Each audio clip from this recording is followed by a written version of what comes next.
Bonjour, j'espère que vous allez bien. Moi ça va hyper bien parce que je vais vous parler du Petit Prince, donc évidemment je suis enthousiaste parce que j'adore ce texte.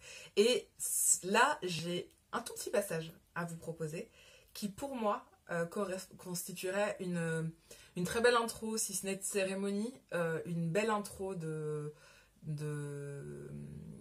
partie de la cérémonie où on raconterait l'histoire des mariés.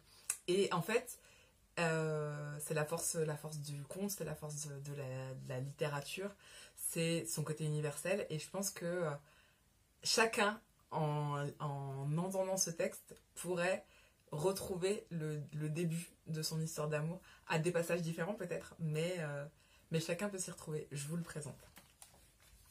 Il y avait toujours eu sur la planète du Petit Prince des fleurs très simples, ornées d'un seul rang de pétales, et qui ne tenaient point de place, et qui ne dérangeaient personne. Elles apparaissaient un matin dans l'herbe, et puis elles s'éteignaient le soir. Mais celle-là avait germé un jour, d'une graine apportée d'on ne sait où, et le Petit Prince avait surveillé de très près cette brindille, qui ne ressemblait pas aux autres brindilles. Ça pouvait être un nouveau genre de baobab. Mais l'arbuste cessa vite de croître, et commença de préparer une fleur.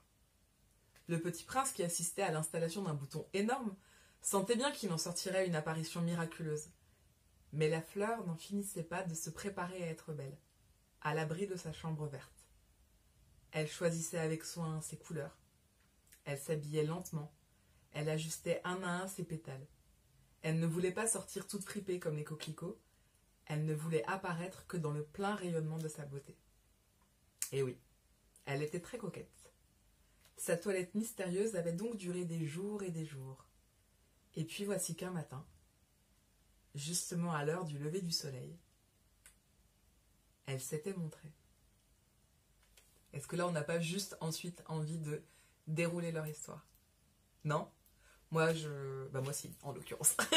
Du coup, je vous laisse sur cette lecture qui, pour moi, correspond à tellement d'histoires de couples, à ces couples qui se sont rencontrés après avoir vécu plein d'aventures, plusieurs histoires d'amour et qui tout d'un coup trouvent the one, quoi, la bonne personne. À tous ces couples où l'un des deux s'est pas mal fait désirer, qui se préparait dans sa chambre verte. Mais ça correspond en fait à tous les couples qui, parmi tant de personnes, ont été attirés par cette personne et ont eu envie d'en savoir un peu plus à propos de cette brindille. Donc je trouve qu'il est très très fort, notre monsieur de Saint-Exupéry, mais ce texte-là, voilà, simplement j'avais envie de le partager avec vous aujourd'hui.